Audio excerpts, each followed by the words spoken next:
നമസ്കാരം. എല്ലാ പ്രേക്ഷകർക്കും നല്ലൊരു ദിവസം ആശംസിച്ച് കേരള വിഷൻ ന്യൂസ് ഇന്നത്തെ ദിവസം ആരംഭിക്കുന്നു. വാർത്തകൾ തത്സമയ യൂട്യൂബിൽ കാണാൻ കേരള വിഷൻ ന്യൂസ് 24/7 സന്ദർശിക്കുക.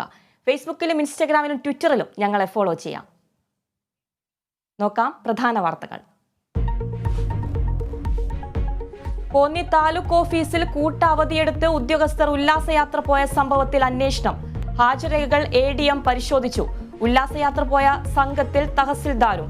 യാത്രയുടെ ചിത്രങ്ങൾ കേരള വിഷൻ ന്യൂസിന്.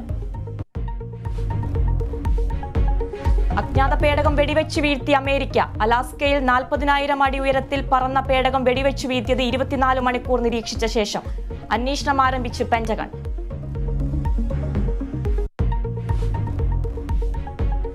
തുർക്കി സിറിയ ഭൂചലനത്തിൽ മരണം 24,000 കടന്നു. 6ാം ദിവസവും രക്ഷാ ദൗത്യം തുടരുന്നു. സിറിയയിൽ 5.5 കോടിയോളം പേർ ഭവനരഹിതരായെന്ന് UN. നാഗ്പൂർ ക്രിക്കറ്റ് ടെസ്റ്റിൽ ഓസീസിനെതിരെ ടെസ്റ്റിൽ ഇന്ത്യ ഭേദപ്പെട്ട നിലയിൽ. 1ാം ഇന്നിംഗ്സിൽ 144 runs lead. ISL play off ഉറപ്പിക്കാൻ ബ്ലാസ്റ്റേഴ്സ് ഇന്നിറങ്ങും. എതിരാളികൾ ബംഗളൂരു FC. മത്സരം ബംഗളൂരുവിലെ ശ്രീകണ്ഠേരിവ സ്റ്റേഡിയത്തിൽ വൈകിട്ട് 7:30.